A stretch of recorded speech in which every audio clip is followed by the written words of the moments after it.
Hello friends, good evening. எல்லாருக்கும் வணக்கம். So ரொம்ப நாள் கழித்து உங்களுக்கு வந்து வீடியோ எடுத்து போட்டுட்ருக்கேன். ஆக்சுவலி நிறைய வீடியோஸில் நான் வந்துட்டு ஷேர் பண்ணியிருக்கேன். இந்த மாதிரி ஒரு ப்ராசஸிங் போயிட்டுருக்கு. ஸோ அதை நோக்கி போகிறதுனால என்னால் வந்து வீடியோஸ் கண்டினியூஸாக போட முடியல அப்படின்னு சொல்லிட்டு, எந்த நல்ல விஷயம் இருந்தாலும் கண்டிப்பாக உங்ககிட்ட நான் ஷேர் பண்ணுறேன். ஓகேங்களா?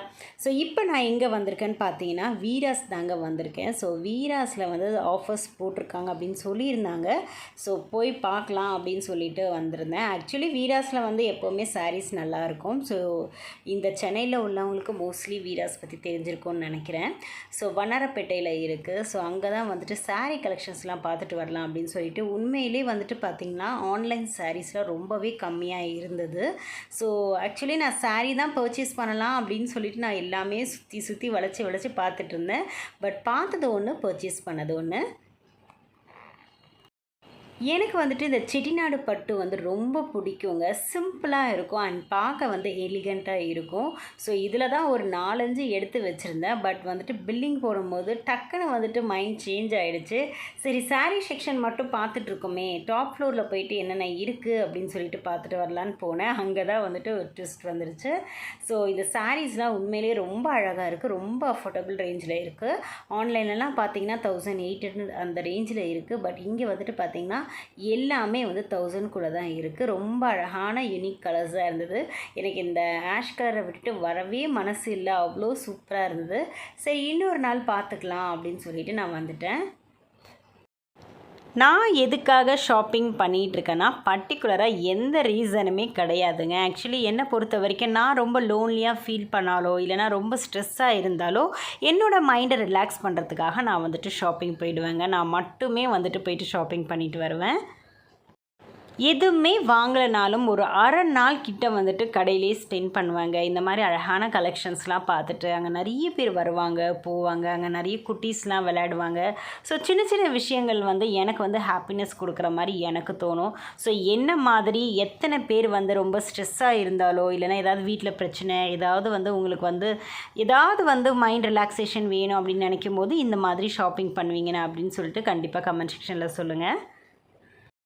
வீராஸ் பொறுத்த வரைக்கும் சாரீஸ் கலெக்ஷனுக்கு பஞ்சமே இல்லைன்னு சொல்லாங்க. இங்கே ரெடிமேட் ட்ரெஸ்லாம் அந்தளவுக்கு எனக்கு வந்து பிடிக்காது. பட் சாரீஸ்லாம் வந்து ஒவ்வொன்றுமே எனக்கு ரொம்ப பிடிக்கும். இந்த செட்டிநாடு காட்டன்லாம் வந்துட்டு பார்த்திங்கன்னா அவ்வளோ சாஃப்டாக நல்லா இருந்தது. மோஸ்ட்லி இந்த மாதிரி சாரீஸ்லாம் நீங்கள் பர்ச்சேஸ் பண்ணுறீங்க, அதுவும் பர்டிகுலராக அந்த செட்டிநாடு சாரீஸ்லாம் நீங்கள் பர்ச்சேஸ் பண்ணுற மாதிரி இருந்தால் கண்டிப்பாக வந்து கடைக்கு போய் ஃபீல் பண்ணி பர்ச்சேஸ் பண்ணுங்கள். ஏன்னா நிறைய ஆன்லைனில் போடுறாங்க, அதெல்லாம் வந்துட்டு பார்த்திங்கன்னா 1800 அந்த ரேஞ்சுக்கு போடுறாங்க. பட் இங்கே எல்லாமே வந்து 1200க்குள்ளேயே தான் இருந்தது. அதுவும் கலர்ஸும் வந்து பார்த்திங்கன்னா அவ்வளோ டிஃப்ரெண்ட்டாக வச்சுருந்தாங்க. இங்கே வந்து பார்த்திங்கன்னா ஸ்டார்டிங் ப்ரைஸ் ருப்பீஸ் வந்து 200லேருந்து உங்களுக்கு கிடைக்கும். பூனம் சாரீ, ஜார்ஜெட் சாரீலாம் இங்கே வந்து நிறைய கிடைக்கும். அண்ட் இங்கே வந்துட்டு பார்த்திங்கன்னா அந்த பூனம் சாரீஸ்லாம் இருக்குல்ல, கையில் ஹோல்ட் பண்ணால் வந்து கர்ச்சீஃப் மாதிரி வந்து ஹோல்ட் ஆயிரும். அந்த மாதிரி சாரீஸ்லாம் இங்கே நிறைய இருக்கும். ஒரு பேக்கேஜில் வந்து 4 வர மாதிரி நிறையா இருக்கும். அண்ட் இந்த சாரீ வந்து எனக்கு எடுக்கணும்னு ரொம்ப ஆசைங்க. அதோட கலர் காம்பினேஷன் வந்து எனக்கு ரொம்ப பிடிச்சிருந்தது. ஸோ நிறைய ஆரஞ்சு என்கிட்ட இருக்கிற மாதிரி தோணுச்சு, அதனால் வந்துட்டு நான் வாங்கலை. பட் இதோட கலர் காம்பினேஷன் வந்து ரொம்ப நல்லா இருந்தது. ஸோ இந்த மாதிரி நீங்கள் சாரீஸோட ரேட் எல்லாம் தெரிஞ்சுக்கணும் அப்படின்னா நீங்கள் வந்து கண்டிப்பாக கமெண்ட் செக்ஷனில் சொல்லுங்கள். உங்களுக்கு போயிட்டு நான் வந்துட்டு இந்த சாரீஸ்லாம் எக்ஸ்ப்ளோர் பண்ணி உங்களுக்கு ரேட் வந்து கொடுக்குறேன். இங்கே வந்து பார்த்திங்கன்னா நிறைய ஸ்கூல் டீச்சர்ஸ் வந்து பர்ச்சேஸ் பண்ணிட்டு இருந்தாங்க. ஏன்னா வந்து அஃபோர்டபுள் ரேஞ்சில் வந்து டெய்லி வியர் சாரீஸ்லாம் இங்கே வந்து நிறைய கிடைக்கும். டிஃப்ரெண்ட் பேட்டர்னில் இருக்கும். ஸோ கண்டிப்பாக வீராஸ் போய் விசிட் பண்ணி பாருங்கள். அண்ட் இன்றைக்கி நைட்டு ரெசிபி வந்து சூப்பரான சிக்கன் கிரேவி செய்ய போகிறேன். ஸோ ஸ்கிப் பண்ணாமல் வீடியோ பாருங்கள். ஸோ வீட்டுக்கு போயிட்டு நம்ம வந்து சமையல் ஆரம்பிச்சிடலாம். இந்த சிம்பிளான சிக்கன் கிரேவி செய்கிறதுக்கு நான் வந்து முதல் நாள் நைட்டே வந்து மேரினேஷன் பண்ணி வச்சுருக்கேங்க. நீங்கள் முதல் நாள் நைட்டு பண்ணாலும் சரி, இல்லை வாங்கினதுக்கப்புறமா ஒரு 3 ஹவர் முன்னாடியே நீங்கள் மேரினேஷன் பண்ணி வச்சாலும் சரி, இது நல்ல ஊற டேஸ்ட் வந்து அதிகமாக இருக்கும். ஸோ இதுக்கு வந்து நான் வந்து என்னென்ன சேர்த்துருக்கேன்னு பார்த்தீங்கன்னா, இஞ்சி பூண்டு பேஸ்ட்டு சேர்த்துருக்கேன், மஞ்சத்தூள், உப்பு, குழம்பு மிளகாத்தூள் சேர்த்துருக்கேன். நான் எப்போவுமே வந்துட்டு குழம்பு மிளகாத்தூளில் பெருங்காயம் சேர்க்க மாட்டேன், அதனால் வந்து குழம்பு மிளகாத்தூள் சேர்த்துருக்கேன். அதுக்கப்புறமா தேவைக்கேற்ப வந்து காஷ்மீரி சில்லி பவுடர் சேர்த்துருக்கேன். இந்த ரெசிபி வந்து இன்னும் கூடுதலாக டேஸ்ட் வரதுக்கு நான் வந்து சிக்கன் கிரேவி மசாலா வந்துட்டு 1 ஸ்பூன் சேர்த்துருக்கேன். கொஞ்சமாக தயிர் சேர்த்துருக்கேன். அதுக்கப்புறமா வந்து லெமன் சேர்த்துருக்கேன். இது எல்லாமே நல்லா போட்டு பிசைஞ்சு நம்ம வந்து ஃப்ரிட்ஜில் வந்து ஒரு நாள் நைட்டு வச்சு எடுத்துக்கிட்டால் போதும். கடாய் நல்லா சூடானதுக்கப்புறமா ஒரு 3 ஸ்பூன் அளவுக்கு நான் எண்ணெய் சேர்த்துருக்கேன். எண்ணெய் நல்லா சூடானதுக்கு அப்புறமா நீங்கள் வந்துட்டு பிரியாணி இலை, பட்டை, ஏலக்காய் சேர்த்துக்கோங்க. என்கிட்ட வந்து கிராம்பு இல்லை, கிராம்பு கண்டிப்பாக சேர்த்துக்கோங்க. அதனால நான் வந்துட்டு கரம் மசாலா சேர்த்துக்கலான்னு இருக்கேன். ஸோ எண்ணெய் சூடானதுக்கு அப்புறமா இந்த பட்டை லவங்கெல்லாம் சேர்த்துக்கலாம். எப்போவுமே வந்துட்டு எண்ணெய் சூடானதுக்கு அப்புறமா இந்த பட்டை லவங்கம் சேர்த்திங்கன்னா நல்லா வந்து ஒரு அரோமா வரும். அதுக்கப்புறம் நம்ம வந்து வெங்காயத்தை சேர்த்துக்கலாம். எப்போவுமே சமைக்கும் போது ஒவ்வொரு இன்க்ரீடியன்ட் சேர்க்கும் போது அதுக்கான டைம் கொடுக்கணும். அப்போ தான் அந்த ரெசிபி வந்து உண்மையிலேயே டேஸ்ட்டாக வரும். இப்போ வந்து பட்டை லவங்கெல்லாம் போட்டதுக்கப்புறமா நான் வந்து வெங்காயமும் கருவேப்பிலையும் சேர்த்துருக்கேன். இது சீக்கிரமாக வதங்குறதுக்காக இந்த நேரத்தில் வந்து கொஞ்சம் உப்பு சேர்த்துருக்கேன். ஏன்னா ஏற்கனவே நான் சிக்கனில் வந்து சேர்த்ததுனால பார்த்து சேர்த்துக்கிட்டேன். ஸோ நீங்கள் வந்து சிக்கனில் போடும்போது அதை மைண்டில் வச்சுட்டு இதில் வந்து நீங்கள் வந்து உப்பு சேர்த்துக்கணும். இப்போ வந்து நல்லா வெங்காயம் வதங்கணும். ஸோ வெங்காயம் வந்து நல்லா ப்ரௌனாக வதங்கும் போது நல்லா வந்து உங்களுக்கு அந்த இனிப்பு சுவையோட ரொம்ப டேஸ்ட்டாக இருக்கும். வெங்காயம் நல்லா வதங்கினதுக்கு அப்புறமா இஞ்சி பூண்டு பேஸ்ட்டு சேர்த்துருக்கேன். இஞ்சி பூண்டோட பச்சை வாசனை போகிற அளவுக்கு நல்லா வதக்கிக்கணும். எல்லாமே நல்லா வதங்கிருச்சு. இந்த ஸ்டேஜில் நான் வந்துட்டு பார்த்திங்கன்னா கரம் மசாலா சேர்த்துக்கிறேன். ஆக்சுவலி நான் வந்து கிராம்பு சேர்த்துருந்தேன்னா நான் வந்துட்டு கரம் மசாலா சேர்த்துருக்க மாட்டேன். ஏன்னா ஏற்கனவே நம்ம வந்து சிக்கனில் வந்து மேரினேட் பண்ணும்போது சிக்கன் கிரேவி மசாலா சேர்த்துருக்கோம். ஸோ அதுவும் சேர்த்து இதுவும் சேர்த்தோம்னா ரொம்ப அடிக்கிற மாதிரி இருக்கும். நான் கிராம்பு சேர்க்காததுனால நான் வந்துட்டு கொஞ்சமாக வந்துட்டு பார்த்திங்கன்னா கரம் மசாலா சேர்த்துருக்கேன். இல்லைனா எனக்கு வந்து இந்த ஃப்ளேவர்லாம் சேர்த்தா ரொம்ப பிடிக்கும் அப்படின்னு நினைக்கிறவங்க வந்துட்டு லைட்டாக நீங்கள் சேர்த்து வதக்கிக்கிட்டால் போதும். இந்த வெங்காயத்து கூட இந்த கரம் மசாலா, இஞ்சி பூண்டு எல்லாமே வதங்கி வெங்காயம் நல்லா ப்ரௌன் கலராக வந்ததுக்கு அப்புறமா நீங்கள் மேரினேட் பண்ணி வச்ச சிக்கனை வந்து சேர்த்துக்கோங்க. நான் வந்து சிக்கனு கூட கொஞ்சம் தண்ணி சேர்த்துக்கிறேன். ஏன்னா கொஞ்சம் ட்ரையாக இருக்குது இல்லையா? ஸோ நீங்கள் மேரினேட் பண்ணும் போது கொஞ்சம் வந்து என்ன சொல்கிறது லிக்விடாக வந்து மேரினேட் பண்ணி வச்சுக்கோங்க. அப்போ இன்னும் வந்து உங்களுக்கு வந்து சிக்கன் வந்து ஜூஸியாக இருக்கும். இந்த சிக்கனை இந்த வெங்காயத்தோட நல்லா கலந்து விட்டுக்கோங்க. எப்போவுமே வந்து சிக்கன்லேருந்து கொஞ்சம் தண்ணி விடும். இருந்தாலும் நான் வந்து கொஞ்சமாக தண்ணி சேர்த்துக்கிறேன். அப்போ தான் வந்து நல்லா ஜூஸியாக இருக்கும். நீங்கள் வந்து ஊற வைக்கும் போது இந்த அளவுக்கு தளர்வாக ஊற வச்சுக்கோங்க. நான் வந்து ரொம்ப ட்ரையாக ஊற வச்சதுனால இந்த ஸ்டேஜில் வந்து ஒரு 1/4 கப் அளவு தண்ணி சேர்த்துருக்கேன். ஸோ இப்போ வந்து நீங்கள் வந்து உப்பு, காரம்லாம் கரெக்டாக இருக்கான்னு பார்த்து செக் பண்ணிக்கோங்க. இப்போ சிக்கனை நல்லா கலந்து விட்டாச்சு. நான் கொஞ்ச நேரம் மூடி வச்சு வேக விட்டு எடுத்து உங்களுக்கு காமிக்கிறேன். அந்த எண்ணெய்லாம் நல்லா பிரிஞ்சு வரணும். பாருங்கள், சிக்கன்லாம் எண்ணெய் பிரிஞ்சு எவ்வளோ சூப்பராக வந்திருக்கு. உண்மையிலே இந்த சிக்கன் சாப்பிடும்போது அவ்வளோ ஜூஸியாக இருக்கும். நீங்கள் இந்த ஸ்டேஜில் வந்து பார்த்திங்கன்னா இதுவே போதும் எனக்கு சப்பாத்தி கூடலாம் தொட்டு சாப்பிட்ற மாதிரி இருந்தாலே போதும் அப்படின்னா இந்த ஸ்டேஜில் வந்து இது கூட வந்து கூடுதலாக ஒரு பொடி சேர்க்கணும். ஸோ சேர்த்ததுக்கப்புறமா நம்ம இறக்கி வச்சிடலாம். இல்லை எனக்கு ட்ரையாக வேணும், சாம்பார் சாதத்துக்கு ரச சாதத்துக்குலாம் சாப்பிட்ற மாதிரி ட்ரையாக வேணும்னா கூட கொஞ்சம் நேரம் நீங்கள் வச்சு இறக்குனா போதும், ட்ரை ஆகிடும். ஸோ இப்போ வந்து நம்ம லாஸ்ட்டாக ஃபைனலாக சேர்க்க போகிற இன்க்ரீடியண்ட் என்னென்னா இது வந்து சிக்கனுக்கு மட்டும் இல்லை, எல்லா குழம்புக்கும் நீங்கள் ஆட் பண்ணலாம். மட்டன் குழம்புக்கு, அதுக்கப்புறமா முட்டை குழம்புக்கு எல்லாத்துக்குமே நீங்கள் ஆட் பண்ணலாம். அது என்ன பொடின்னு நான் உங்கள்கிட்ட காமிக்கிறேன். சிக்கன் இறக்கிறதுக்கு ஒரு நிமிஷம் முன்னாடி இந்த பொடியை தான் நம்ம வந்து ஆட் பண்ண போகிறோம். இது என்னன்னு பார்த்தீங்கன்னா மிளகும் சோம்பும் வறுத்து ஆட் பண்ணியிருக்கேன். ஈக்குவல் அமௌண்ட் ஆஃப் மிளகு எடுத்துக்கோங்க. 1 கப் மிளகு எடுத்திங்கன்னா 1 கப் வந்து சோம்பு எடுத்துக்கோங்க. இது நல்லா ட்ரையாக வறுத்ததுக்கப்புறமா பொடி பண்ணி ஒரு பாக்ஸில் போட்டு வச்சுக்கோங்க. சிக்கன் குழம்புக்கு, மட்டன் குழம்புக்கு, முட்டை கிரேவிக்கெலாம் வந்து ஃபைனலாக இது தூவி இறக்கும் போது அவ்வளோ டேஸ்ட்டாக இருக்கும். ட்ரஸ்ட் மீ, கண்டிப்பாக வந்துட்டு ட்ரை பண்ணி பாருங்கள்.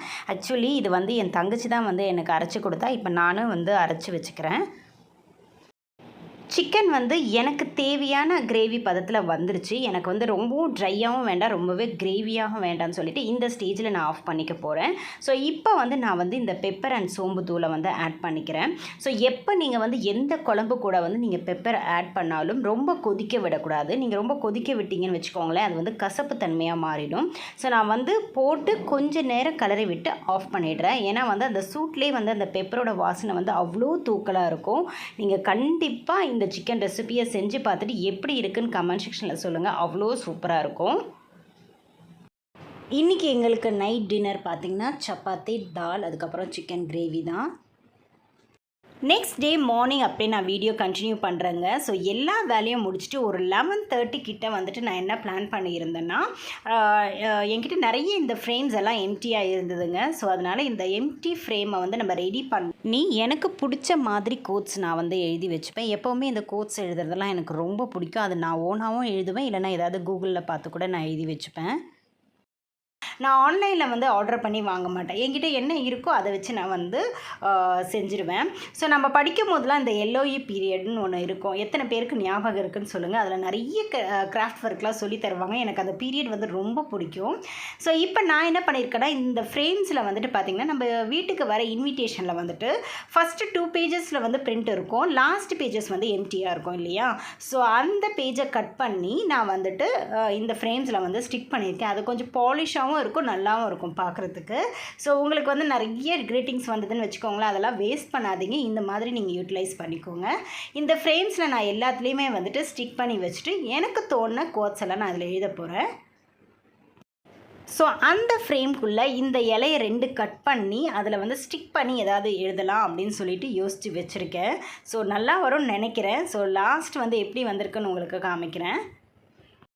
நிறைய இன்விடேஷன்ஸ்லாம் நான் வந்து கலெக்ட் பண்ணி வச்சுப்பேங்க. நிறைய வெட்டிங் இன்விடேஷன்ஸ்லாம் நம்ம வீட்டுக்கு வரோம் இல்லையா, அதெல்லாம் நான் வந்து எடுத்து வச்சு இதில் உள்ள அந்த சின்ன சின்ன அழகான கலெக்ஷன்ஸ்லாம் வந்து கட் பண்ணி வச்சுப்பேன். இந்த பிரிண்ட்டெல்லாம் இருக்குது பார்த்திங்களா, அந்த ரோஸ் பிரிண்ட்டு. அதுக்கப்புறம் வந்து நிறைய இன்விடேஷனில் வந்து அந்த அவுட்டர் ஃப்ரேம் வந்து அழகாக கொடுத்துருப்பாங்க. ஸோ இப்போ இந்த விநாயகர் ஃபுல்லாக கட் பண்ணி எடுத்துடுவேன். எனக்கு இந்த அவுட்டர் ஃப்ரேம் மட்டும் வேணும். ஸோ இந்த மாதிரி நிறைய யூஸ் பண்ணி வச்சுப்பேன். அதை வச்சு தான் நான் இப்போ வந்து பிளான் பண்ணி பண்ண போகிறேன். இன்விடேஷனோட அவுட்டர் ஃப்ரேமை வந்து கட் பண்ணி எடுத்துக்கிட்டேங்க. ஸோ வந்துட்டு ஒட்டுறதுக்கு முன்னாடி நம்ம வந்து பிளான் பண்ணி வச்சு பார்க்கணும், சூட் ஆகுதா, நல்லா இருக்குதா அப்படின்னு சொல்லிட்டு. ஸோ இதெல்லாம் பண்ணும்போது உண்மையிலே வந்து மைண்ட் ரிலாக்ஸேஷன் கிடைக்கும். எனக்கு வந்து இந்த கிராஃப்ட் ஒர்க்லாம் ரொம்ப பிடிக்கும். ஃபஸ்ட்டு என்ன ஐடியா பண்ணேன்னு பார்த்தீங்கன்னா, இந்த பெயிண்டிங் கலர்ஸ்லாம் வச்சு ஏதாவது பண்ணலாம் தான் ஐடியா பண்ணேன். பட் இது வந்துட்டு ரொம்ப நாள் ஆனதுனால இது வந்து ஸ்டிக் ஆக மாட்டேங்குது, ஒரு மாதிரி திருத்திரியாக இருந்தது. இதெல்லாம் ஆர்த்தி யூஸ் பண்ணது. ஸோ நம்ம வந்து ஜஸ்ட் ஒரு கார்டில் வந்து செஞ்சு பார்த்துட்டு அதுக்கப்புறமா நம்ம ஃபைனல் அப்ளிகேஷன் வந்து இதில் பண்ணலாம் அப்படின்னு சொல்லிட்டு பார்த்தேன். பட் அது என்னமோ வந்து சாட்டிஸ்ஃபைடாக இல்லை. பார்த்தீங்களா, அந்த க்ரீட்டிங்ஸ் கார்டில் இது வந்து ஒட்டலை. ஸோ அதனால் இந்த பிளான் வேண்டாம் அப்படின்னு சொல்லிட்டு விட்டுட்டேன். நெக்ஸ்ட்டு என்ன பிளான் பண்ணியிருந்தேன்னா, இந்த சின்ன ஃப்ரேமில் என்னோடய ஓன் கோட்ஸ் எழுதலாம் அப்படின்னு சொல்லிட்டு பிளான் பண்ணியிருந்தேன். ஸோ மேக் யுவர் டே ஹாப்பின்னு எழுதியிருந்தேன். இதை வந்து ஹைலைட் பண்ணுறதுக்காக இதில் வந்து கொஞ்சம் பிளாக் கலர் கொடுத்தவொடனே இது வந்து பார்க்குறதுக்கே அவ்வளோ அழகாக இருந்தது. நான் இதை எங்கே ப்ளேஸ் பண்ண போகிறேன்னா, லிவிங் ஏரியாவில் தான் வந்து ப்ளேஸ் பண்ண போகிறேன், டிவி பக்கத்தில். சப்போஸ் யாராவது உள்ளே என்ட்ரு ஆகும்போது அவங்க பார்க்கும்போது மேக் யுவர் டே ஹாப்பின்னு படிக்கும்போது அவங்களுக்கும் இது வந்து பூஸ்டப் ஆகும். ஆக்சுவலி இந்த கோட்ஸ் எல்லாம் படிக்கும் போது நமக்கு வந்து மோட்டிவேஷன் ஆகுங்க. சில வார்த்தைகள்லாம் நம்ம வந்து படிக்கும் போதே நமக்கு வந்து பூஸ்டப் ஆகும். அதுக்காக தான் இந்த கோட்ஸ் எல்லாம் எழுதுவாங்க. நிறைய பேர் இந்த ஆன்லைன்லாம் வந்து நிறைய வேர்ட்ஸில் வந்து சேல் பண்ணுறாங்க. எனக்கு அது ரொம்ப பிடிக்கும். ஆனால் வந்து நான் ஃபஸ்ட்டு எழுதினது ஓனாக தான் எழுதினேன். இது வந்து நான் வந்து கூகுளில் சர்ச் பண்ணி தான் நான் எழுதினேன். இது வந்து எனக்கு ரொம்ப பிடிச்சிருந்தது. ஸோ இதை வந்து கொஞ்சம் வந்து பார்க்குறது வந்து ஒரு ஆர்ட்டாக இருக்கணும் அப்படின்னு சொல்லிட்டு பக்கத்தில் வந்து பார்த்திங்கன்னா அந்த இலை காமிச்சோம் இல்லையா, அதை கட் பண்ணி இந்த தெர்மாகோல் பால்ஸ் இருக்கும். ஸோ அதை வந்து ஸ்டிக் பண்ணி வச்சுருந்தேன். ஆக்சுவலி இதெல்லாம் வந்து இந்த கிராஃப்ட் ஒர்க்குள்ள ஐட்டம்லாம் வந்து ஆர்த்தி இது. ஸோ அதெல்லாம் வேஸ்ட் பண்ணக்கூடாதுன்னு சொல்லி எழுதியிருந்தேன். இதுவுமே எப்படி இருக்குன்னு கண்டிப்பாக கமெண்ட் செக்ஷனில் சொல்லுங்கள்.